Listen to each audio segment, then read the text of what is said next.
Hello, I'm Bruce Sawalski, author of Canadian Wilderness Survival, a Canadian outdoor educator and chief instructor of the Boreal Wilderness Institute based in Edmonton, Alberta. Today I'm going to talk to you about my survival kit and the life jacket and how critical survival items can be carried for safer travel in any watercraft. So, picture yourself standing on the side of a wilderness river or lake, cold, wet, likely hypothermic, possibly injured. You have a real challenge ahead. A wilderness survival situation after abandoning or losing your small boat or watercraft can be very dangerous. When canoeing, kayaking, sailing, or in a motorboat, the danger of capsizing or losing your boat is always present in any waterway. With this scenario in mind, I have always carried critical survival items in my life jacket. So this survival kit has been upgraded and improved numerous times over the last 2 decades. I think it's useful to see what I carry and why I choose each item.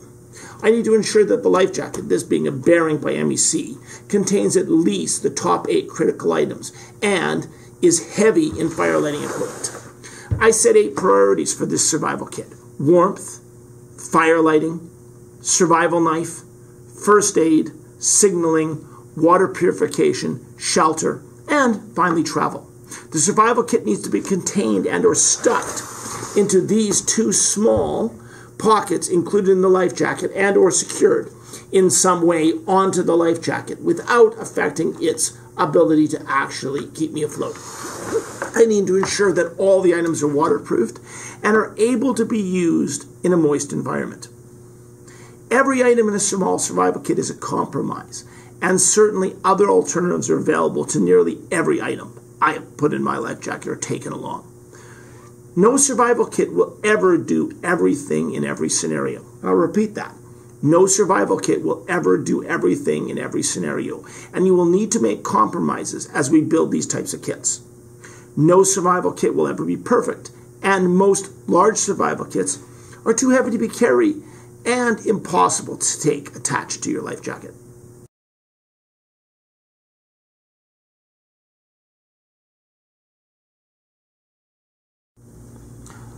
So next, I want to do a little bit of a breakdown of what I carry and some explanations of the items. So first of all, the first thing to think about is this is the actual items. I have 2 bags, one for each of the pockets, and they're in a waterproof bag as well. I also have my survival knife, a roll of toilet paper, the whistle which came with this survival kit, and a small flashlight that I've added to it.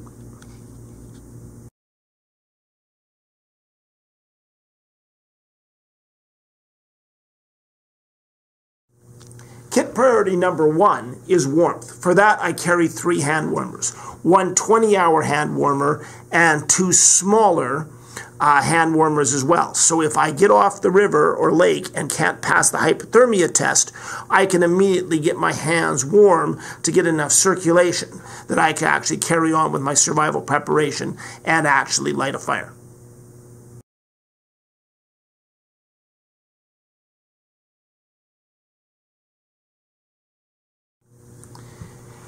Kit priority number 2 is fire lighting. For that, I carry a refillable waterproof lighter and a package of Strike Anywhere matches with a striker on the outside and a spare striker on the inside in case that one is damaged. Along with that, I carry a small fire lighting kit right here. That fire lighting kit contains both tinder, a good quality striker, and some fire lighting aids. In this case, 4 fire lighting aids along with 2 sure to burn fire starters. That way I know I have enough material to get a fire going if I have to.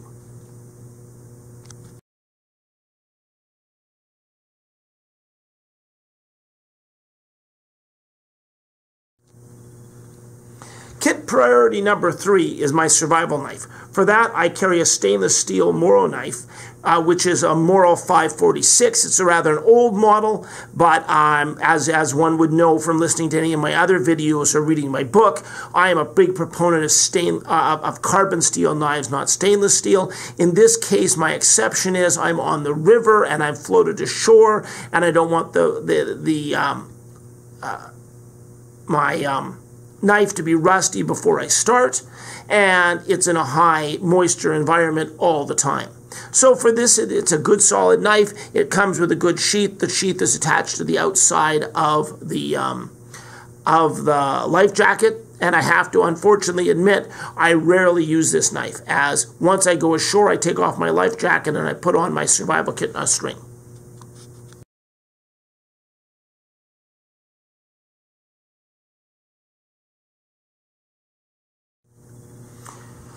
Priority number 4 in this kit is a first aid kit. In this case, I carry a very small personal first aid kit. It's a huge compromise, as I can't carry a lot of gear in there, and it is the absolute minimum amounts.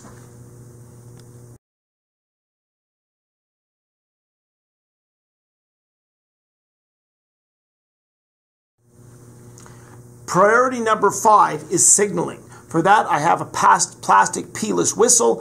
This case, it's a Fox 40 full size with 112 decibel of sound. I back that up with a small LED flashlight, a plastic signal mirror, which is poorer than a glass one, but acceptable in this situation, and a Sarsat PLB, in this case, my McMurdo Fast Fund.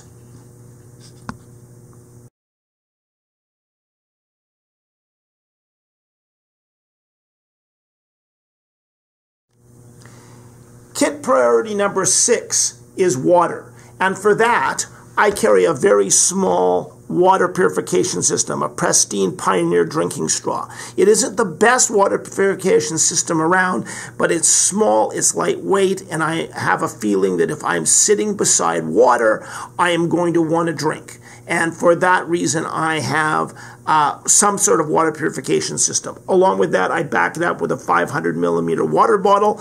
This is an aluminum water bottle with a plastic end. It's totally worthless over a fire, but at least it gives me the ability to store a small amount of water.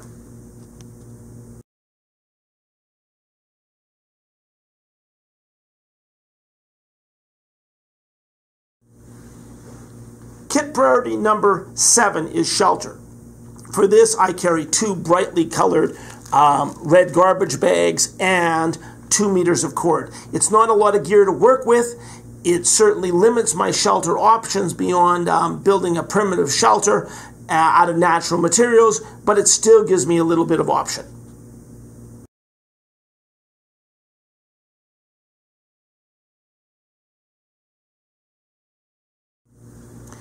Priority number 8 is travel. And for that, I carry a magnetic compass. And this is a pretty simple little device. It's unlikely I'll be able to walk out, but in those few scenarios that I can, I have to have a compass. You cannot rely on sense of direction if you're traveling across forest or through wetlands.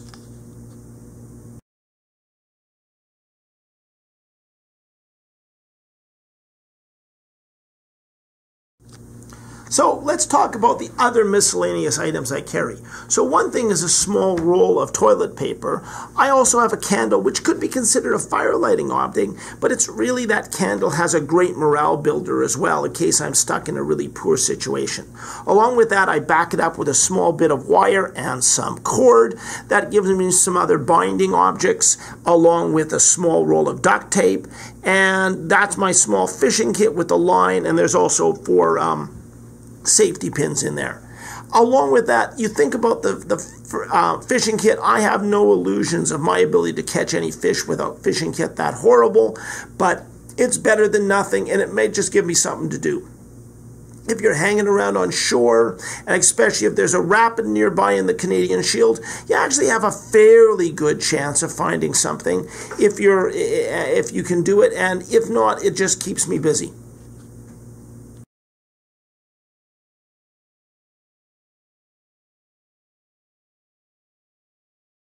Carry or not to carry. I hope this breakdown of what critical survival items I carry in my personal life jacket is helpful, and you decide what you should carry. This survival kit is at least the 5th revision of this kit over the last 20 years. Remember that this kit is in addition to what I carry in my waterproof pack and olive jar. I still carry the rest of that gear with me. I carry a canoe full of gear in almost every trip I'm doing, and I'm often packing for 1 to 2 weeks as I head out into the Canadian Shield to canoe the wonderful world of Canadian wildlands. Before you make your own survival kit, consider this scenario. You're standing alone on the side of a wilderness river or lake, cold, wet, likely hypothermic, and possibly injured. Are you prepared to face that challenge? So, I hope you enjoyed this video. Please support my channel by subscribing and liking this video. As well, I teach courses on a regular basis in Edmonton, Alberta, and across Canada. And my book, Canadian Wilderness Survival, is available at many fine booksellers and outdoor stores. Thank you.